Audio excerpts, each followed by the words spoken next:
He kōna I purangi tēnei nā te reo irirangi o Aotearoa. Okay. Kia ora. Kia ora. Yeah.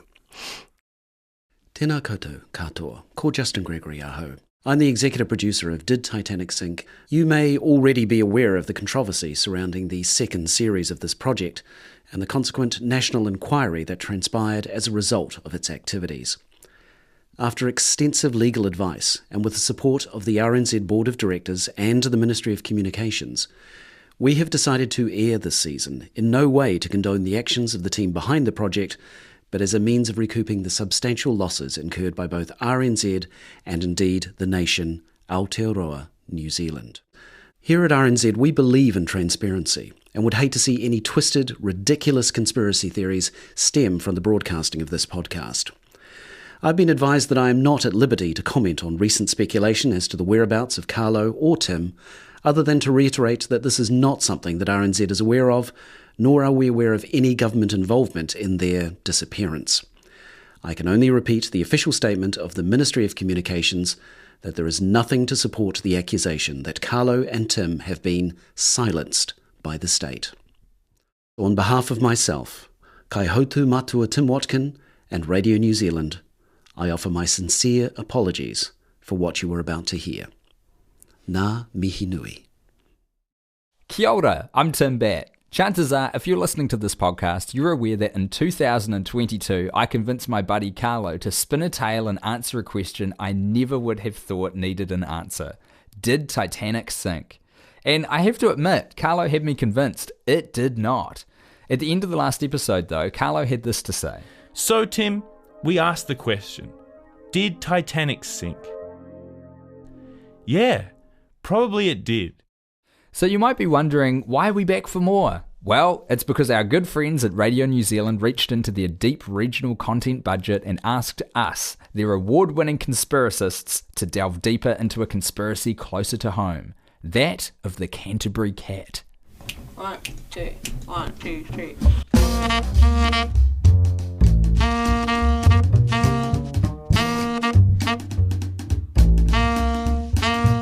Carlo, Richie, me old cobber, we're back, baby. Tim Batt, as I live and breathe. I can't believe my swipe card for Radio New Zealand still works from the first season. I also am amazed that they've given us access to their prestigious cryptozoological podcast studio. It's a beautiful space. It boggles my mind that with all the crying Radio New Zealand do about being underfunded, they really do have a studio for every need. This is why they need to have their funding cut. When you have a purpose-built cryptozoological podcast studio where you and I are sitting in the cavity of a nameless, forgotten sea creature within its bones, that's why they got too much money, Tim. Too much. Sell some of the bones. Sell the bones, RNZ. We've been telling you this. You got to get rid of the bones before you get your hand out for more funding. Anyway, not what we're here to talk about. Carlo, we're back in here. We're talking Canterbury Cat.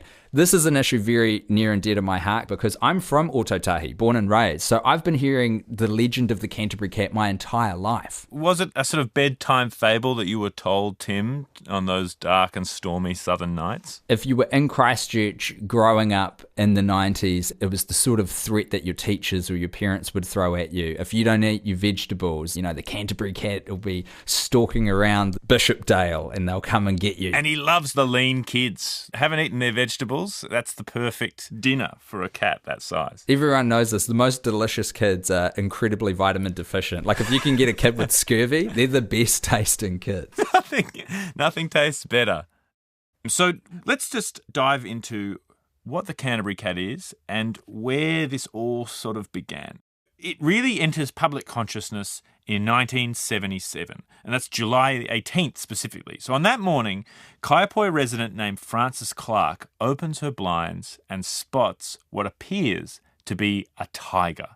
Now, this is unusual for two reasons. One, Frances Clark doesn't own a tiger, and two, she's in New Zealand, a country famous for its lack of wild tigers. That's right. There's no way we would get the kiwi if we had any kind of competent predator in this country. Oh, tigers would mess it right up, Tim.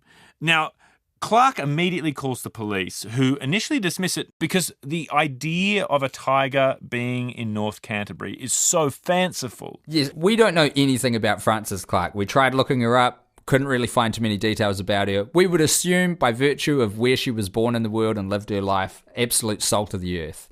But the woman claimed there was a tiger running around Canterbury, for goodness sake. Yeah, it's not that she's personally doubted. It's just that the claim she makes is so extraordinary in seeing a tiger.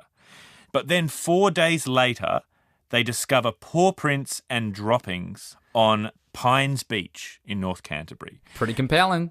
And not only that, a vet who examines these paw prints and scat determines that they had to have come from a large cat. Now, at the time, there are 3 registered tigers in North Canterbury, 2 in Arana Park, which is, am I understanding right, Tim, some sort of like safari adventure park? Yeah, it's like a nature reserve, an open-air nature reserve. Yeah, well, so there's 2 registered there and the other is in the circus. Now, all 3 of these tigers are accounted for.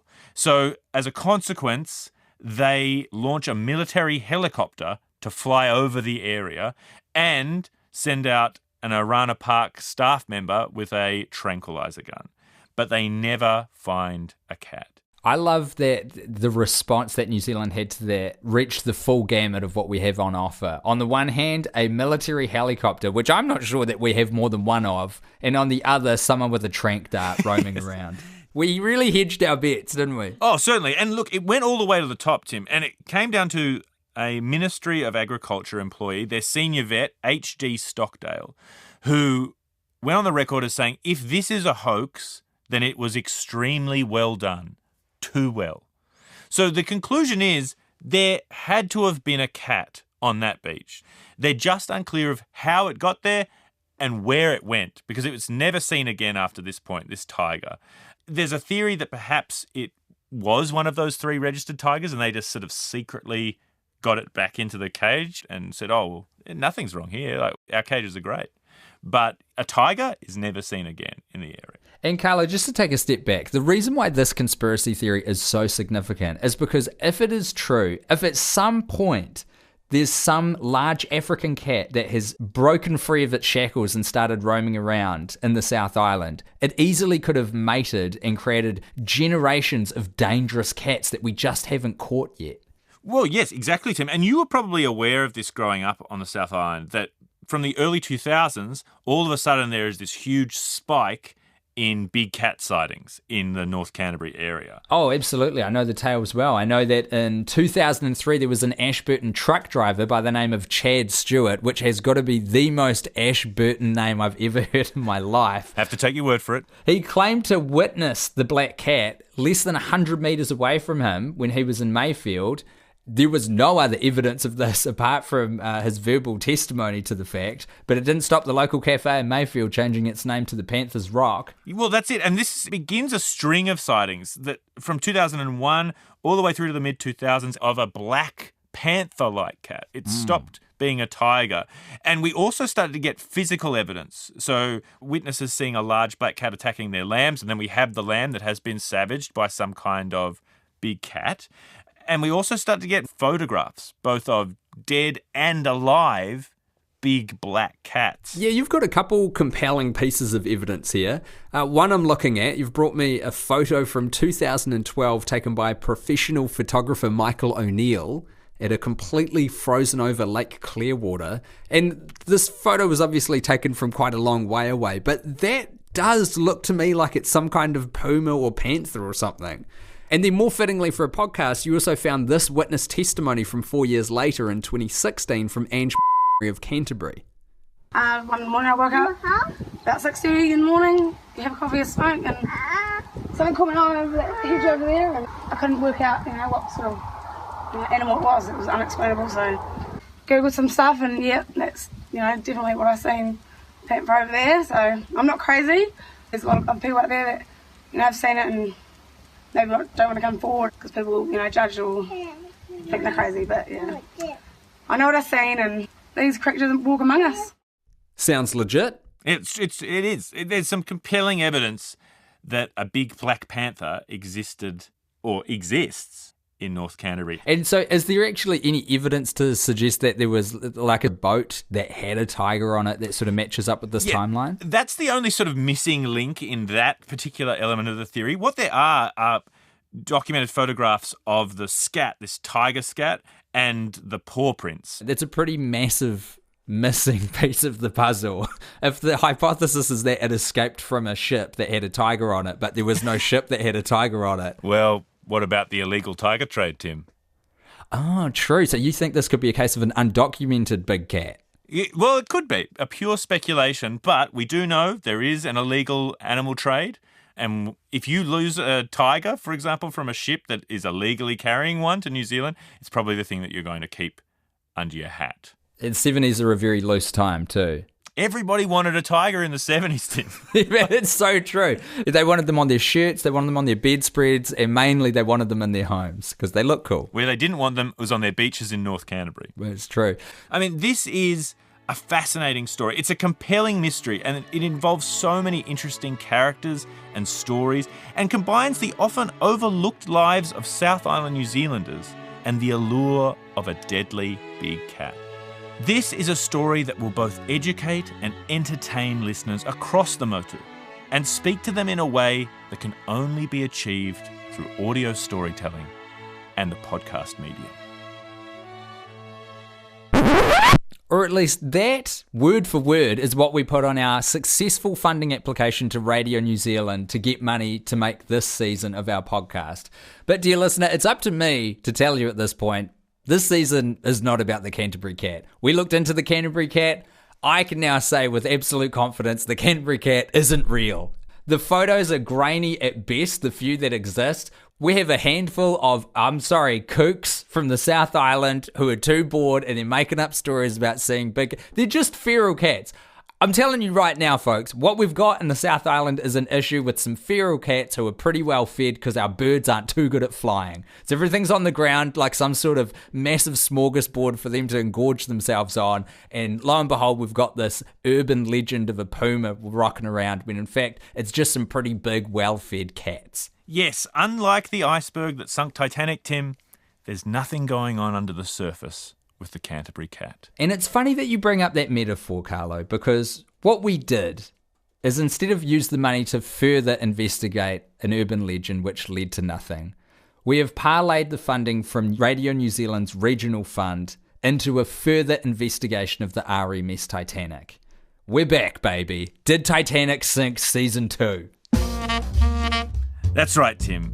We're going to deep dive into the RMS Titanic. The first season was really a great way to get a basic sense of what happened. Now it's time to actually properly dig into the minutiae of this beautiful ship. And that may sound insane to you because it sure did to me the first time that Carlo described season 1 of our podcast as a basic introduction to the facts of the RMS Titanic sinking. I mean, I know pretty intimately how a watertight bulkhead works on a ship now. I never thought I would know that, but I do from the first season. Yes, but now it's time to learn who controlled the bulkheads.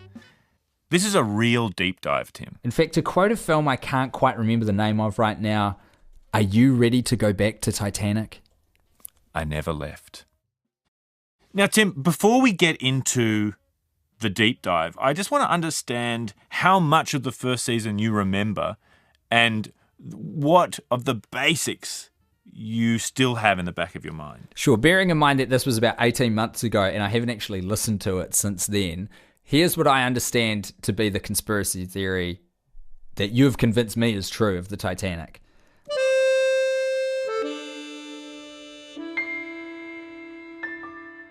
RMS Titanic gets built alongside its sister ship, the Olympic.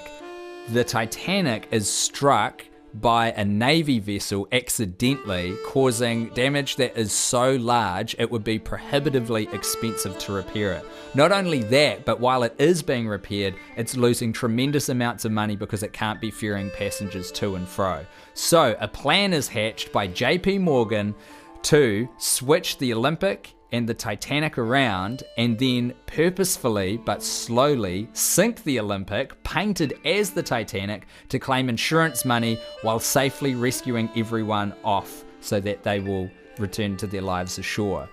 But what went wrong is a number of corners were cut on the building of the Titanic and the Olympic, which compromised the safety of it. And when it left port with a fire in its coal bunker, that weakened the structural integrity of the hull. So the iceberg, which was not part of the plan whatsoever, turns up, they ram into it, the ship sinks almost instantly, and way more people died than was ever thought possible. That's it, Tim. I would have loved a little bit more chat about the 16 watertight compartments underneath the ship, but I think it's pretty good. Carlo, not only do I know about watertight bulkheads, I understand the basics of Marconigram, which was an early radio transmission system used to communicate to shore when you're on the boats. I know that there were several ships nearby when the Titanic sunk, one of which its identity is a mystery to this day that nobody has fully figured out. I know that the British and American inquiries into the disaster were at best flawed, according to you. So I ask you, Carlo Ritchie, what am I missing? Well, before we get to that, Tim, I want to talk about Charles Herbert Lightoller, the second officer on the RMS Titanic. Now, Tim, this guy, if there is a hero on the Titanic, he's the man who fits your mold.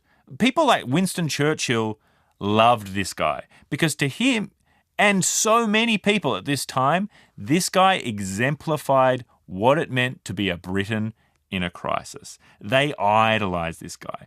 And interestingly, Tim, we know a lot about him from inquiries and interviews that he did, but we also know a lot about him from a book that he wrote, a book that was so explosive that it was legally challenged out of print, and its first edition is almost impossible to find. This is a guy who is in himself both an incredibly well-known entity and also a huge mystery. If you'll excuse the metaphor, Tim, he is an iceberg in unto himself.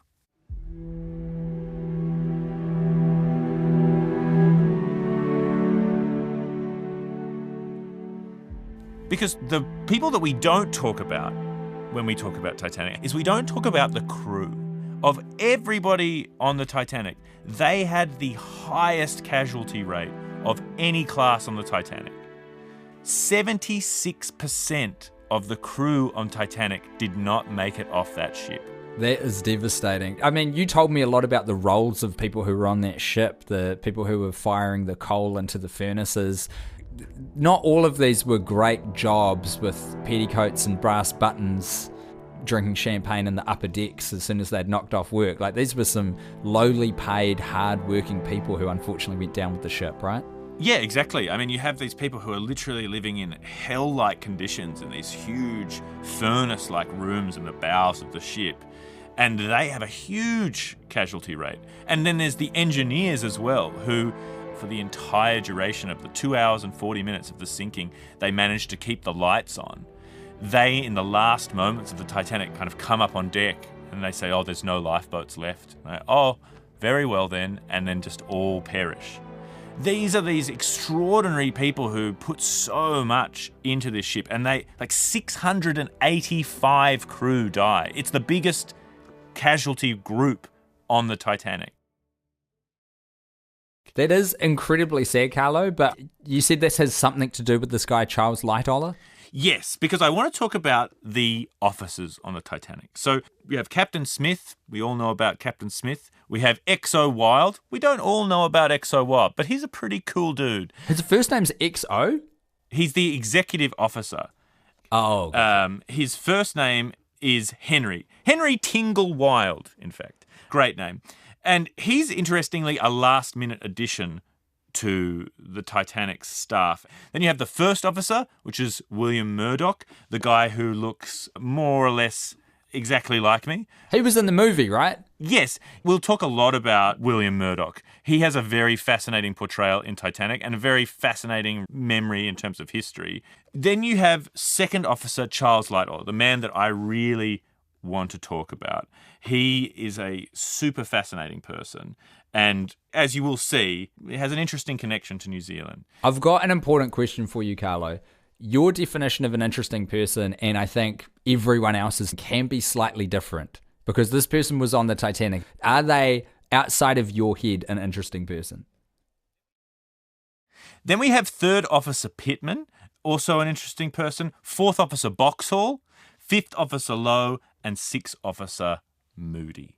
This command structure of the Titanic is very important because it is hierarchical. You have this system of command set up underneath a captain. Yeah, democracy doesn't work on the water. Absolutely. You need an iron fist to control the sea, Tim.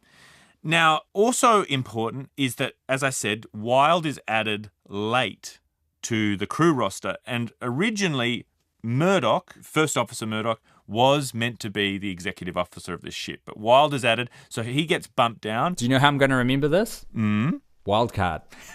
It's a good way. Keep that in the back of your mind, Tim. Thank you. That's how I'm going to file it in my memory palace. And Charles Lightoller, who was meant to be first officer, he's bumped down to second officer.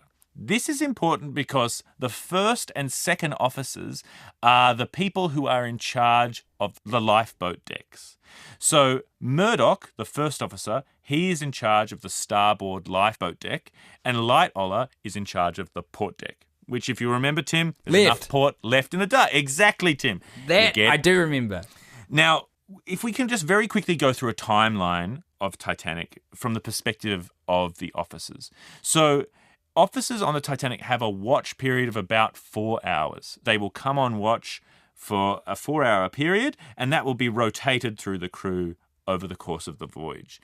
The officer in charge of the bridge, that is the person in control of the ship, that is also rotated. So Captain Smith, he's the captain, right? Makes sense to me. But the guy needs to sleep, Tim. So other officers will take that role on ceremonially, that is, by taking on Officer of the Watch. So this is like when I worked at New World Kandala and the supervisor would go out for a smoko break and deputise me to run the supermarket for 7 minutes before they came back. Yes, for those 7 minutes, Tim, under the laws of the sea, you were in command. Yes. On the night that the Titanic sinks, there are 2 very important watches that we have to zoom in on. The first is William Murdoch's watch. Now, this is the most significant watch because he is the officer on watch when the Titanic sees and hits the iceberg. He's the guy who makes all of the decisions regarding what happens when they see the iceberg, the ultimate collision, and then, would you believe, the controlling of the watertight doors and the various safety apparatus on board Titanic. And he maintains that control until Captain Smith comes back on deck. So the commands that are given when they see this iceberg, the decision to turn away from the iceberg, they all come down to Murdoch, the first officer. Right. Who, importantly, is not Lightoller, the guy that you're telling me is who we're going to talk about. That's right, because the watch immediately preceding Murdoch's watch, that is the watch that ended at 10 p.m, because Murdoch's watch should have been from 10 p.m. to 2 a.m. It's what they call the midnight watch, because you're seeing these 2 hours either side of midnight.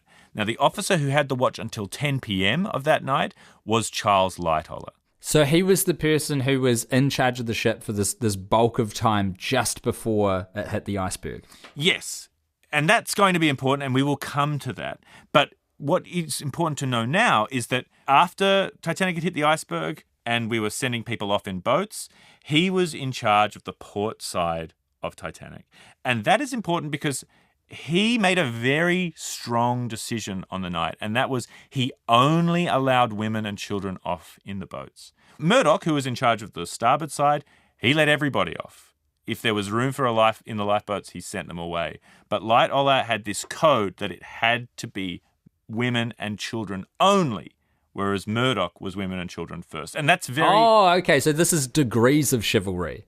I didn't realise that. So there was a difference between women and children first. Lightoller took that to the extreme and just wouldn't let dudes on the safety boats. Yeah, he only let one man off in his entire duty. Was it him? It was not him. It was not him. Oh, okay. Because you did say he survived this. Yes, and we'll get to that, Tim. But yes, he let one man off who had been a yachtsman, and they needed an extra crew hand on one of these lifeboats. And so he said, can you work an oar, get onto that boat? That meant a whole bunch of separating men and women from each other, husbands from families and wives, and it caused a huge amount of pain. And we will come back to that. We've got a lot of tabs open here, Carlo. Yes, and they're all open for a very important reason, Tim, and that is because we know this guy, Charles Lightoller. We know his story. We know it so intimately because of the inquiries that transpired after the Titanic sank, because he was the senior most surviving officer. Every question about how this ship was run ultimately came down on his head because he was the last man standing, so to speak. Right. He's also, in himself, an extraordinarily fascinating man. I mean, this guy went to sea when he was 13 years old. Like, he just had some crazy vision. He took on a Zeppelin in the First World War and won. What are you talking about? He fought a Zeppelin, Tim. The airship, like the Hindenburg. Yeah, an airship. Yeah, he fought a Zeppelin. Zeppelin L31 in this night battle, like Zeppelin versus ship, and he won. How did what? What did he shoot it with? Did he The just have ship's some guns, Tim. He was in command of a battleship, a little tiny destroyer from memory. Also, Tim, a character based on him is in the film Dunkirk, because you know the guy who goes across in the little private boat and rescues all those soldiers? Yes, I do. That's based on Charles Lightoller, because in real life, he took his personal little yacht over to Dunkirk and rescued over 100 soldiers from the beaches of Dunkirk. So this guy is so deeply fascinating, this historical figure, that he's been in not one, but 2 multi-Oscar award-winning films. Yeah. This guy, he's kind of entered a fable for Great Britain as a hero. He's the pinnacle of what it means to be a good British man. You know, people like Winston Churchill idolized this man because they saw this as someone who, in a crisis, perfectly exemplifies what it means to be British in 1912. Like, this guy has been built up so much. But what if all of that was a lie? Because hidden in an attic in Reefton on the South Island of New Zealand, what if, Tim, we found a book called Titanic and Other Ships, written by Charles Herbert Lightoller, a book that was so controversial that it was legally challenged out of print and is virtually impossible to find a first edition of. We found that book. But that is a story for the next episode. Kia ora, I'm Rose Matafeo, reading from Titanic and Other Ships by Charles Herbert Lightoller, published 1935. 10 p.m. came, and with it, the change of the officers' watches. Murdoch and I were the old shipmates, and for a few minutes, as was our custom, we stood there looking ahead and yarning over times and incidents past and present. We both remarked on the ship's steadiness, absence of vibration, and how comfortably she was slipping along. Then we passed on to more serious subjects, such as the chances of sighting ice, reports of ice that had been sighted, and the positions. We also commented on the lack of definition between the horizon and the sky, which would make an iceberg all the more difficult to see, particularly if it had a black side, and that should be, by bad luck, turned our way. We were then making an easy 22 knots. It was pitch dark and dead cold. Not a cloud in the sky, and the sea like glass. The very smoothness of the sea was, again, another unfortunate circumstance that went to complete the chain. Murdoch, the first officer, took over from me in the ordinary way. I passed on the items of interest, as we called them, of course, speed, weather conditions, ice reports, wished him joy on his watch, and went below. The temperature on deck felt somewhere around the 0 of Canada, although actually it wasn't much below freezing, and I quickly rolled into my blankets. There I lay, turning over my past sins and future punishments, waiting until I could thaw and get to sleep. Thanks for listening. You can follow and listen to both seasons of Did Titanic Sink on Apple Podcasts, Spotify, or any other podcast app so you don't miss an episode. This podcast was written by Carlo Ritchie, directed by Abby Howes, and produced and edited by me, Tim Batt. The executive producer for the series is Justin Gregory. Tim Watkin is executive editor for audio at RNZ. Ka kite.